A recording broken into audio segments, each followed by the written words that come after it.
So schooling is one of the most important things a society does, and it's about to change radically. It's already changed, been disrupted a lot, and I believe it's going to continue being disrupted even more in fall 2020.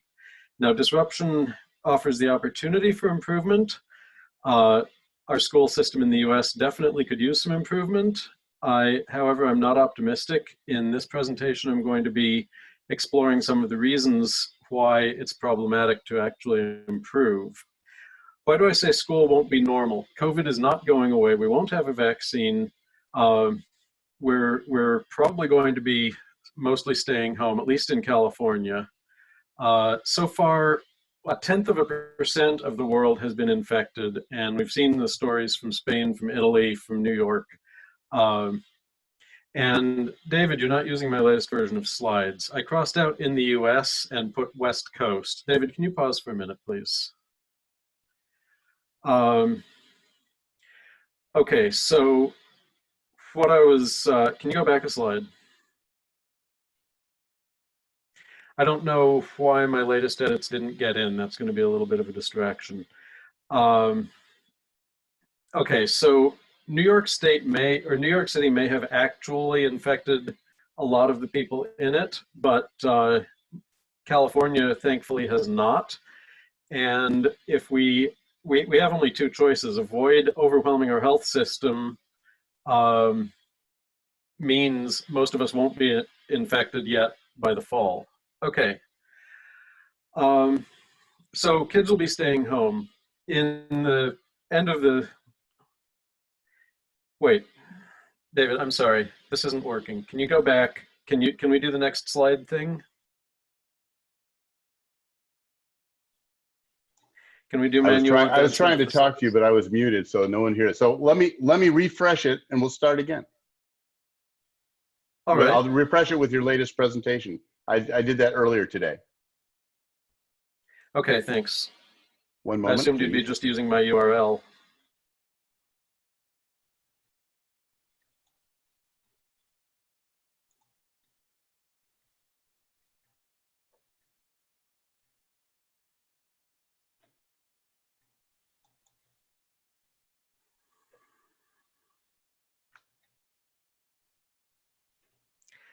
Tech problems. The point of Google Docs is you can sync them up to the last minute.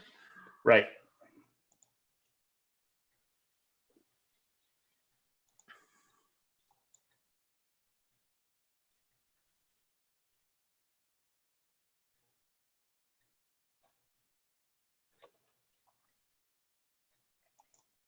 So you can start over again and do it slowly because we've already heard it. You can say something extra this time.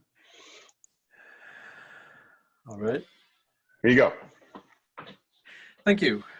Okay, so we have chances to do it better than we have for the last century, and it will be difficult to take those chances for some good reasons and a few bad reasons, and we need to know what those reasons are.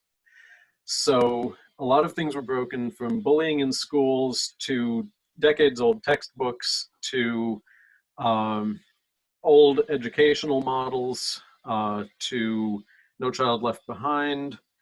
Now, assuming that lots of parents keep their kids home from schools, which they will whether the schools are open or not, school is going to have to change.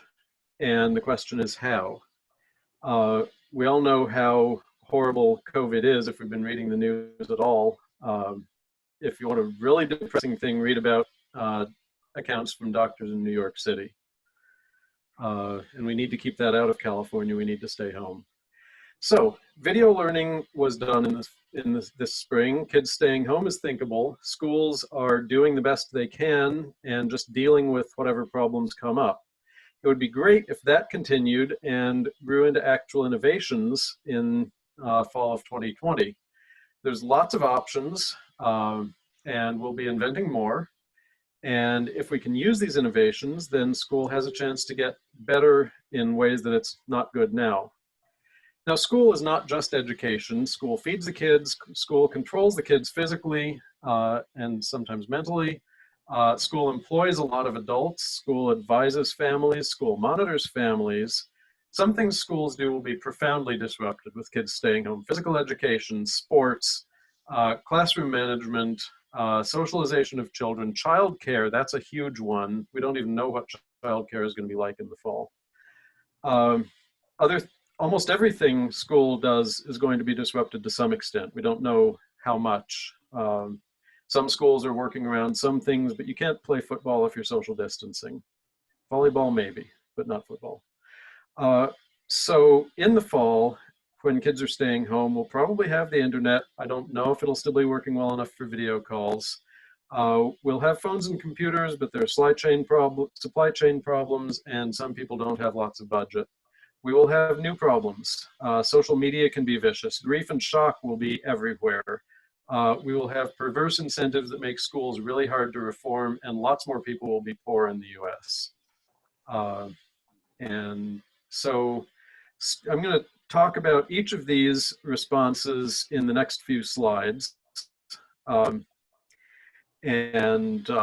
of these are good responses and some I think are not from the point of view of schools' primary purpose to help kids. So why keep business as usual? Well, innovations usually don't work the first time you try them. Do too many innovations at once, too much change at once, you get chaos, that's always bad. If you have something that works, it's good to preserve it.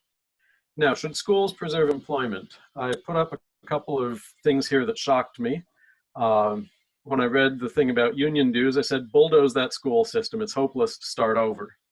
And the link at the bottom is schools, when they closed, they prevented their students from joining online charters. So there goes your education, because they wanted to keep the money that they get for the kids. Now, there is a lot of value that's worth preserving if you can do it without hurting kids. There's reasons for using existing curriculum, because developing new curriculum is really, really hard, and teachers are not going to need any extra load. They're going to have a hard enough job in the fall. So if we can keep using some of the structures we have, that's actually good. There is lots of room for inventing new stuff. Redefine cheating so that kids continue to learn in a more collaborative, resourceful environment. New class formats. Now, if we want to be pessimistic about the future, schools are likely to get more control freak, apply more standards that don't help, take policy forward, protect their own budgets, and also students are going to be even more pessimistic than they have been. They think the millennials were bad. It's going to be worse, and with reason. Optimism.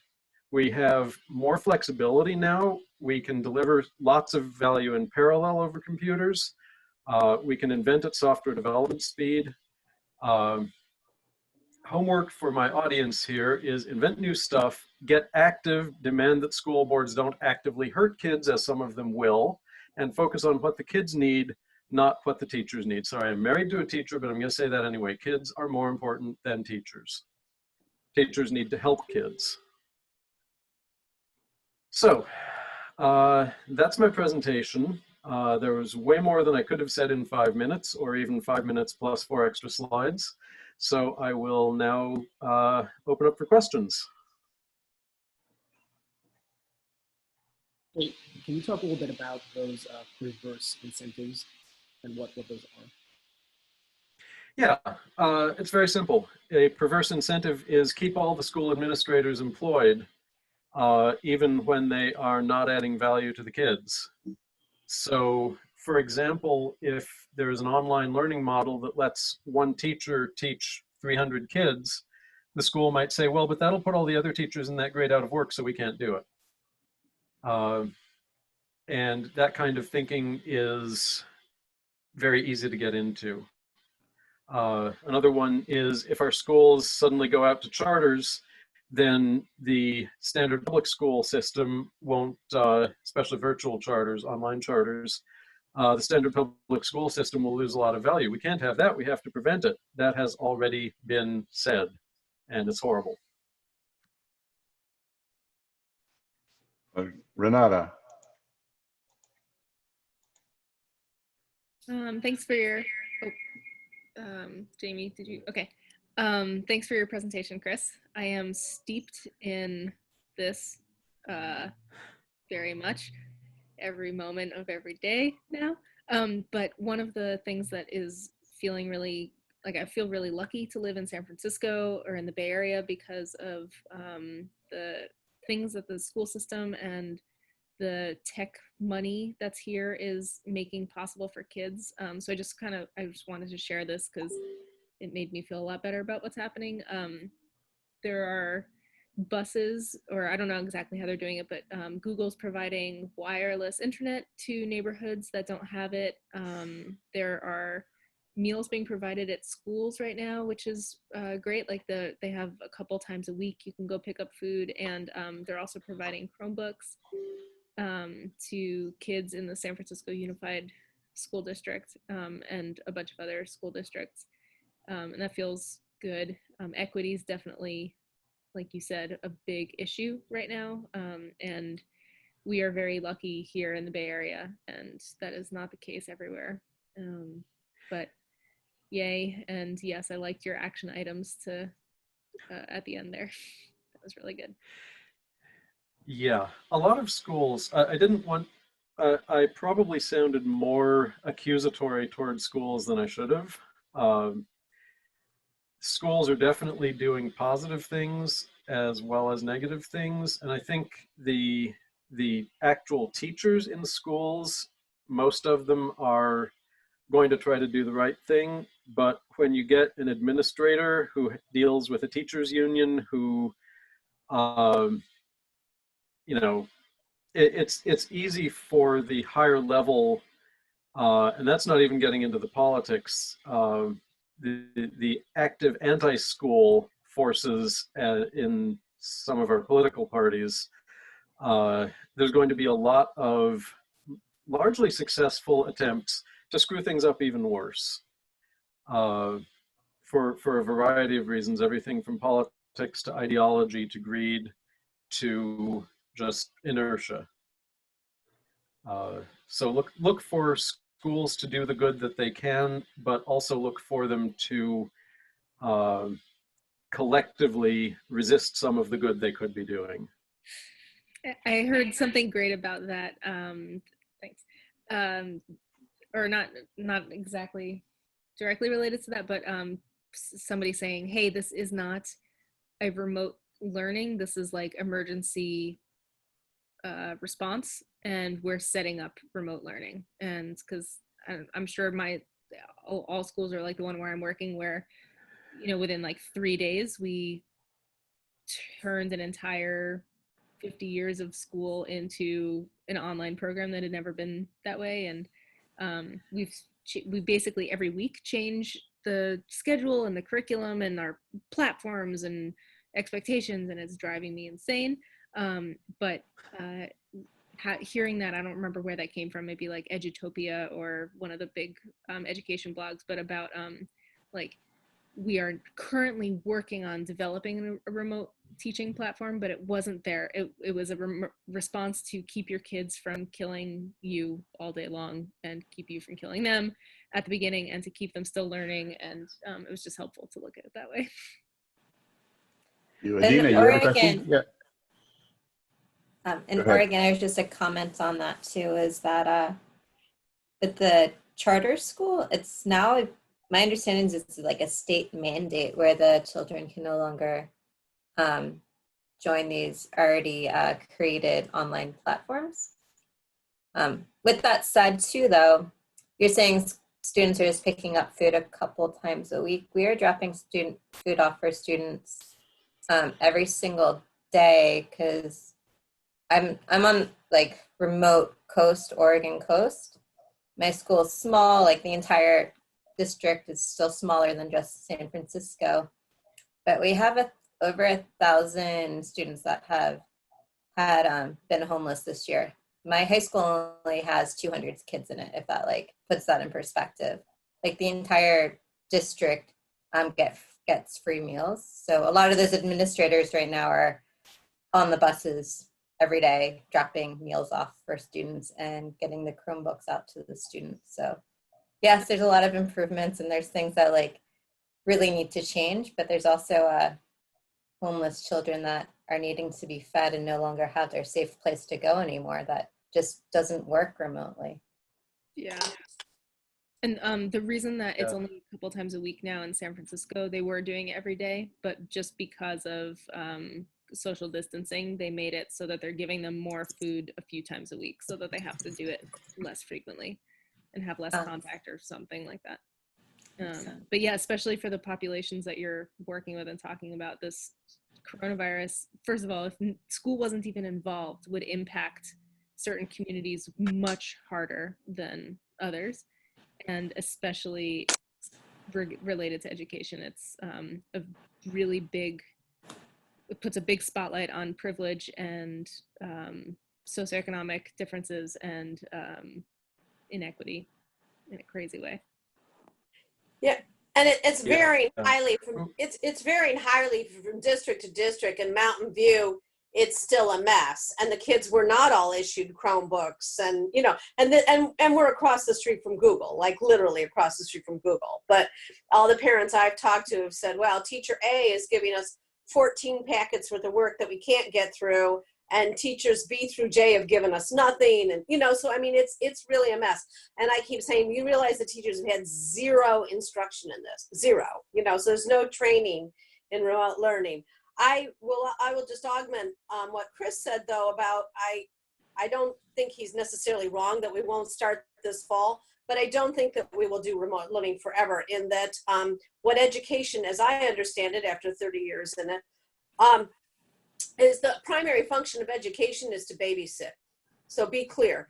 I mean, I had 16-year-olds that didn't have a hope in heck of graduating the units, and the police said, keep them there for the next 24 months because we'd rather have them in your classroom than on the street. So, you know, the function of a school may not be as idealistic as you know, all dream. And as every parent who's been homeschooling for the last 2 weeks, you know, 20 days or whatever will tell you is, yes, let's get them to school. That will happen as soon as possible.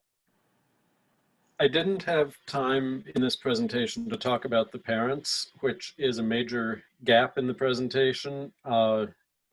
Whatever happens until the kids go back to school, if they do, because I think there's going to be enough invention that virtual school will be an option going forward. I can't imagine that online charters will be made illegal everywhere, and I can't imagine that they will not be competitive going forward. But the ability of parents to deal with kids at home being educated is going to vary so widely between households. Now, if 60% of the service industry is unemployed and surviving on welfare, then you have parents at home. But the minute they go out and try to buy a computer, everyone goes, well, how come you're on the dole and buying a computer? Well, because my kids need to be at, well, but they should have been, sorry. So there's going to be a lot of additional stress on the parents, and a lot of variability in the parents' ability to do whatever the schools need. Yeah, I don't see it. Trip, did you have a question? Go ahead. Yeah, you mentioned potential bandwidth shortage, and Renata brought up bandwidth inequity, and could you speak more to that? Well, so things break and need to be fixed, and the internet depends on specialized hardware that depends on supply chains. And I do not know for sure if the internet will be lower bandwidth in the fall than it is now, but it wouldn't surprise me at all.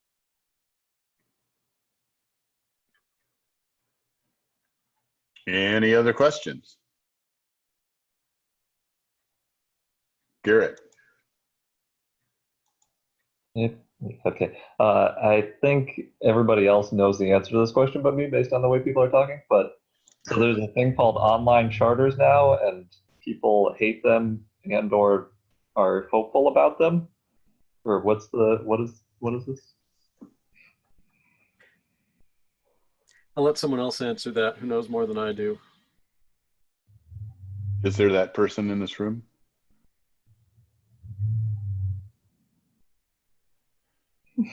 You'll have to Google it, I I guess. guess. Okay, so my Yep. understanding of it is it's not, the charter aspect confuses me, but there's been online homeschooling programs that have been going on for a long time.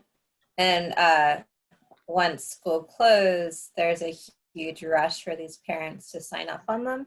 And then at least the state of Oregon decided that, no, you can't just go sign up for a different online school right now. But So they've always existed, like the homeschooling groups, et cetera, that you just do it online. gotcha. Is there like an enrollment period for schools like there is with health insurance? I don't know. Depends what laws the state wants to pass. Currently with private schools, there's at least the ones in San Francisco, there's like a couple of months when all of the applications and that kind of thing are happening, similar to when you were applying for colleges. It's the same thing, but that's only independent schools. I'm not sure what that's like for other things and how that'll change in the times of COVID. Gotcha. Thanks. Any other? Seeing none, thank you, Chris. Welcome. So I can unmute this, or you can unmute yourselves. Just some, was this worth it? Should we do this again in a few weeks or a month or tomorrow? Yes, please. Definitely. All right. Chris is ready to present tomorrow. I would. I also, if anyone else wants advice from someone who's presented like a dozen times, I will very happily advise someone else in making a presentation rather than taking yet another slot in yet another month. Thank you, Chris. Thank you. I think that is the thing that keeps us from having these all the time, is that we need speakers. So if any of you have brilliant ideas or know someone that has a brilliant idea, this is probably easier. In some ways, it's easier for people to do this than to transport themselves to, North Bay, South Bay, East Bay, whatever. And our audience can obviously be expanded to worldwide. And doing it early in the, I know Jordan said he has a presentation he'd like to do, so I can get him for a future one. Yay. We'll do a presentation. I've never been able to make it to San Francisco or the Bay in the middle of the week. That would be So so you're, great. so you're on for the next one? Okay, we got two. One more speaker we need. And I'm not sure 3 is necessarily magic. We've just done 3 because it worked out, but it's not really magic. We could do 4 or 2 for that matter. It seems like in this format, it goes a little bit faster. Right. We're not doing all the socializing, which is kind of a drag, but it also seems like we could probably think about, once we are all back in person, we should probably think about live streaming these things anyways. Live stream it when we're in person, and then people who are not local, not able to be local, would be able to participate in that way. Sometimes it's easier to commit to going to something that's a live thing than it is to watching videos afterwards. You get more of the live experience that way. Yeah, it sure took a lot less. This, by the way, this has been recorded. I'm not sure how we'll do that, but I know Jamie will figure it all out, right? Oh, I think yeah. we also could consider only having one speaker with a longer Q&A and conversation afterwards, since we can do them more frequently. Just make them easy. They take almost no planning now, so. Yeah. Sure. We also don't need to do the auto advancing. It seemed like that was a technological thing that totally was a barrier here that didn't need to happen. So we could just move forward without doing that particular piece of it. Still, like, it, agree. Yeah. I think keeping it short's pretty important, Think though. off of your. Oh wait, no, I'm. Oh man. Okay, are you off? Okay, go ahead. Sorry. So the 5 minutes is sort of charming. It doesn't have to be quite 5 minutes. I think for the spirit of it, we don't want to go into hour lectures, though. Yeah. So keeping them kind of short and sweet, or still, it has a charm to it that I really would be sad to lose. There was a thing, for those of you that know Andrew Otto, he was running a thing in Brooklyn that we were gonna like do a swap with him, called On the Table, and it was kind of like an hour-long lecture, but much more conversational. It was like someone teaching a class, and it was specifically over brunch. I don't think I had the attention span for that right now. I'm pretty maxed out from things. Yeah, I definitely am, especially for Zoom calls. But yeah, so I think keeping with the same kind of idea of it, but having conversations, people could do different things. Like Yafa, having like physically doing stuff with my body was great. Not that you want to probably be doing that all the time, but like we could do things like that, you know, little disco or whatever. Get some movement in, or you know, people could have, okay, like Ocean, who's gone. Oh man, I wanted to ask him about that drink that he'd made. But like, you know, okay, here's the ingredients that you're gonna need. Oh wait, no, we can't get ingredients. All right, never mind. Well, let's like build, you know, do the marshmallow challenge. Everybody find something in your house, like find a round thing, and we, you know, do that kind of stuff. I don't know. Cool. On a side note, it was kind of cute. Right before the school ended, I actually was having my physics students, I teach high school physics, doing these as presentations with the same format, 5 minutes, 15 seconds per slide. Oh, cool. Some of them like them more than others. It's hard. I've always thought that, you know, maybe 30 seconds per slide would make it a 10-minute presentation might be easier. You know, the next slide comes pretty damn fast in Ignite format. Yeah. It's crazy. Yeah. It's so fast. Speaking of which, Anyway, we want to thank all the presenters for being willing to give this a shot, and for being our guinea pigs. Thank you, thank you, thank you. It went probably better than I expected, but I had very low expectations. So I'm very pleased and very happy that you all volunteered, especially David at the last minute, throwing together a pretty interesting presentation about bees, which is probably our third presentation about bees, and yet Keeps all being new interesting. and Yeah. interesting. So about bees, it's great. Also, Yeah.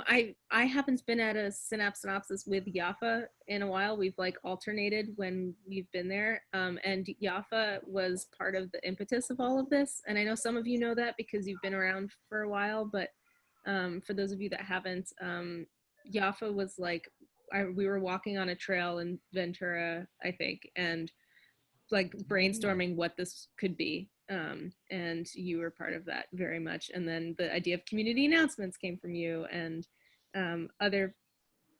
Oh, you're muted. You're muted. Should we do community announcements now too? we should. Are there any? I'm really busy. When's your next show, Jamie? maybe in the fall or maybe in the spring. I don't know. My calendar's wide open. We found an app. If any of you guys have Apple devices, like an iPhone or an iPad, probably, you can record. It's multi-tracking, and you can record something. And if you have an Apple device, other people can add on to yours, and you could basically create music together. Neither of us has an Apple device, so we can't do it collaboratively. But if you do, it sounds like a lot of fun, and it's called Acapella Maker. And it doesn't necessarily even have to be singing. It could be anything. Like Jamie's been playing bass, and I've been playing clarinet and sax. And That's our community announcement. Jamie's been playing. Acapella Maker, like, I just want to say it doesn't have to be singing. Like, you could do a lot of different stuff on it. Importantly, acapella is spelled incorrectly. So Okay, that'll help me find it. yeah. Anything else from anybody? No, it's just really nice to chat with people. I didn't realize just how much I want to talk to people. It's funny. You know, usually my work, I talk to people all day long. Since I haven't been working, I just sort of kind of go about it. I'm like, well, no, usually about 10 to 12 hours of my day are chatting. It's nice to chat for a little bit here. Yeah. Agreed. Okay. Thank you, everybody. David, before we leave, do we have a date? Do we have a date? Let's at least leave with a date. You want to go on a date? We can go on a date anytime. Go see a show, maybe, But he got maybe. mine, sweetie. We should have a date for the next one. You want to try it again in 3 weeks? If I get, I'm happy to use my Zoom. I mean, we have plenty of Zoom people around here, but I'm happy to use my Zoom and to coordinate, or somebody else can. I don't care. Could it be a different night other than Wednesday? Is anybody open to that? Yeah. As long as it's online. I've got a meditation class on Wednesdays I'd like to keep doing. Just selfishly, it could totally happen on Wednesday, but I don't have We shit. do it Cinco de Mayo just because it's a thing. I mean, not that we celebrate it and it's kind of a weird holiday, but it is a date. if we can get coronas. If we could get Corona, Oh my gosh, yes. Or margaritas would be good too. When is I mean Drink some Corona at Cinco de Mayo. It's not That's the the worst Tuesday. plan. I 5th of May. How do you know? because it's also Taco Tuesday. Oh. It's the most disappointing. Yeah, and the plague is caused by a beer that's called Corona. That's so sad. It's terrible. So Cinco de Mayo. Sure. Yeah, why not? I'll call it and put out a request for stuff. Cool. I think Ocean would probably help you too. Okay. Good. Cool. See you all on May 5th. Bye, guys. Bye. End for all. Ka-chunk. Oh, and Chander says it was good seeing everyone. Stay safe. Bye. Bye.